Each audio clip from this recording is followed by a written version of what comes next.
globally, Russia's presence.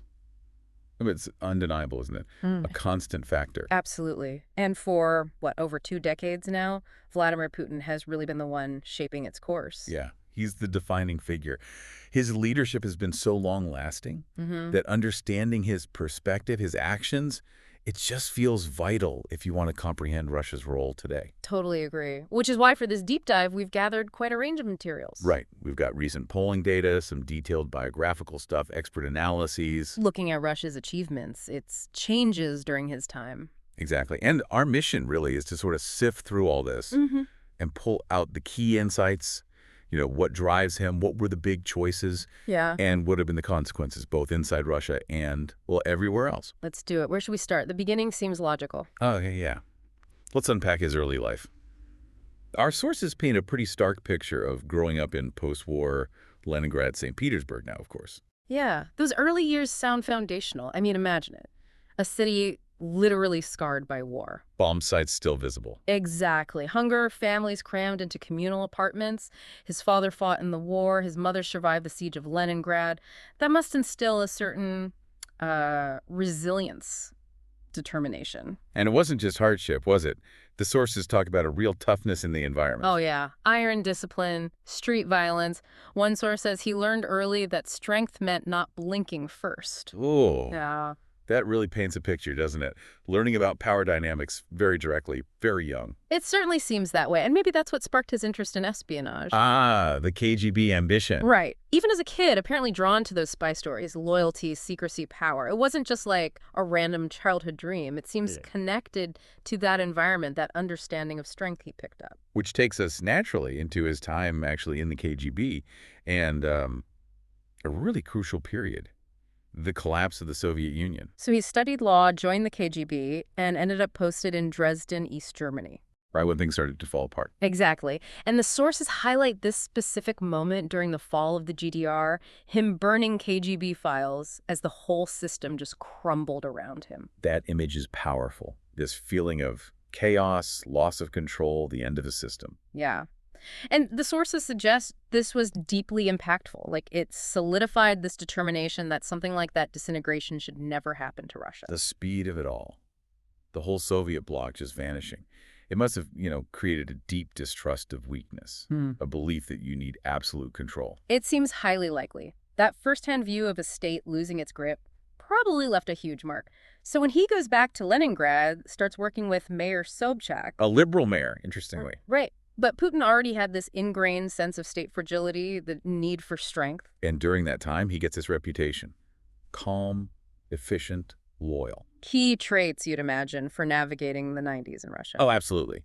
The wild 90s. Yeah. Chaos, oligarchs popping up, crime. Huge economic problems for ordinary people. And against that backdrop, he just steadily climbs. Head of the FSB, then prime minister. And until that New Year's Eve, 1999, Yeltsin just resigns. Totally unexpected. And suddenly, Putin is acting president. And the sources say the country at that point just desperately wanted order, stability, dignity. He really stepped into a vacuum, didn't he? A moment of, well, national vulnerability. That seems crucial. That decade of turmoil created this real public hunger for a firm hand, someone to restore national purpose, deal with the challenges Russia faced after the Soviet collapse. Yeah, understanding that context helps explain the initial support he got. People wanted stability. So, okay, he's in charge. What were the first big things he focused on to deliver that stability and strength people craved? Well, the sources really zero in on a few key areas early on. First, economic stabilization. That period from roughly 2000 to 2008. And Russia was in a bad way then, economically. Oh, absolutely. Hyperinflation, oligarchs controlling huge chunks of the economy, massive national debt, social unrest because of the hardship. So what did he do? The sources mention some decisive moves. Very decisive. Increased state control over key industries. Think Yukos, Gazprom, Rosneft, energy mainly. Taking back control from the oligarchs. Partly that, yes. And also ensuring those revenues flowed more towards the state. Plus, a big push to pay down national debt. How did that help stabilize things? Well, more state control over energy meant more reliable income for the government. That helped tackle inflation, manage debt. The idea was using national wealth for state interests, not just enriching a few. And did it work? The numbers cited are pretty striking. Average GDP growth around 7% in those years. Poverty rate dropped significantly, like from almost 30% down to under 13%. Gold and foreign reserves grew massively. Impressive figures, though the sources also mention. Right, you have to acknowledge the role of rising oil and gas prices globally. That provided a huge boost. Okay, so economic stabilization was one pillar. What about consolidating power? That phrase vertical power structure comes up a lot. Yes, the power vertical. Basically, it means centralizing authority. Power flows straight down from the top, less autonomy for regions and local levels. How did that happen in practice? Steps like getting rid of direct elections for governors back in 2004. So they'd be appointed instead. Essentially, yes. Increasing control over national media, especially the big TV channels everyone watched, and pushing back against those powerful oligarchs who'd gained political influence in the 90s. The Khodorkovsky case is maybe the most famous example. And the justification given for all this centralization. The sources consistently mention state unity, discipline, control, often framed as a necessary defense against perceived threats like the color revolutions. Those protests in other post-Soviet countries. Exactly. Russia viewed those with a lot of suspicion, saw them as potentially foreign-backed efforts to undermine its influence. So the argument was, a strong centralized state is vital to prevent that in Russia and protect national interests. It's about ensuring the state itself remains strong. Okay, let's shift gears to the military. It seems pretty clear from the sources there's been a huge focus there.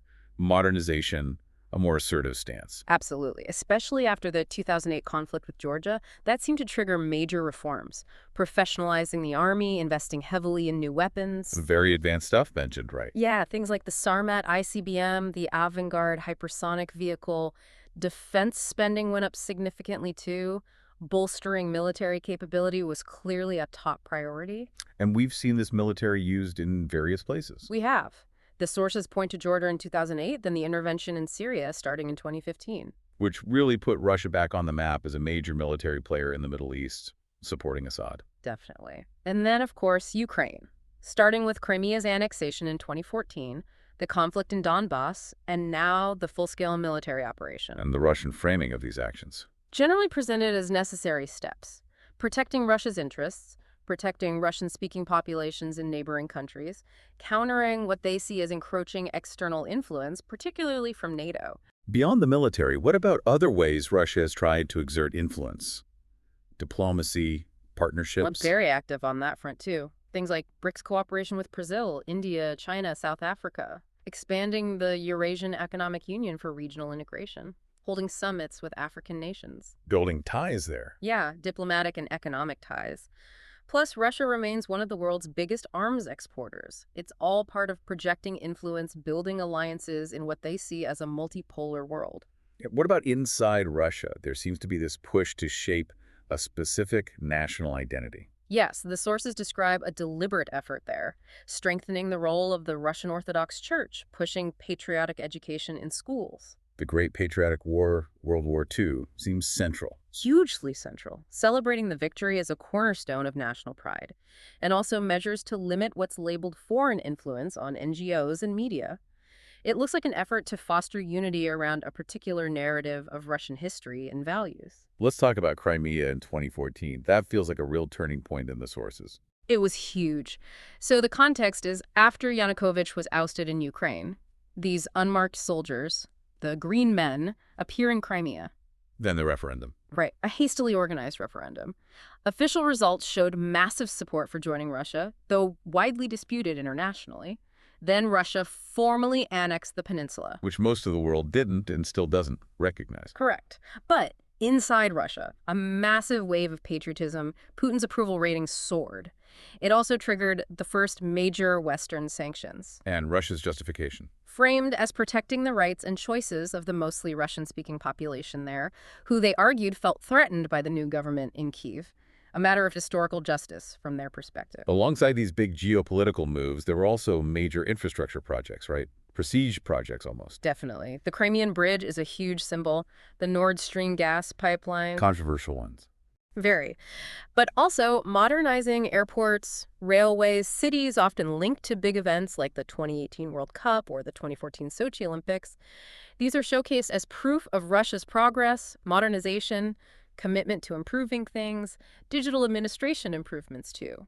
Now, we also have some outside perspectives in our sources. Oliver Stone's documentary, the Putin interviews, for instance. What was the deal there? Well, Stone said his goal was to let Putin explain himself directly, to show him as rational, informed, maybe offer a counter-narrative to what Stone saw as negative Western media coverage. And how was that received? Pretty controversial. Critics felt Stone was way too easy on him, let him control the conversation. Others thought, well, at least it's a chance to hear Putin's thinking firsthand, unfiltered. And there's also mention of former U.S. President Trump's views. Yeah, Trump often described Putin as smart, a strong leader. He talked about having a good personal relationship with him. Okay, let's swing back to Russia itself. What does the recent polling data actually say about public opinion there? This is May 2025 data. It shows consistently high approval ratings. The Levada Center, which is independent, puts it around 85%. VTSIM, state-affiliated, has trust levels near 79%. And the 2024 election result. A very large official victory, over 88% of the vote reported for Putin, suggests significant popular backing, or at least acceptance. So if we try to pull all these threads together, Yeah. what are the main themes about Putin's leadership that keep coming up in these sources? The motivations behind it all? You definitely see connections drawn back to his early life. That experience with hardship, seeing the state collapse, it seems linked to this intense focus on order, stability, state strength. Like a determination to avoid repeating the chaos of the Soviet fall or the 90s. Exactly. There's this powerful narrative, particularly within Russia, of rebuilding a broken nation, restoring pride, making Russia a major global power again, protecting its interests in its neighborhood. And the perception of NATO expansion. That's presented as absolutely critical from the Russian perspective cited in the sources.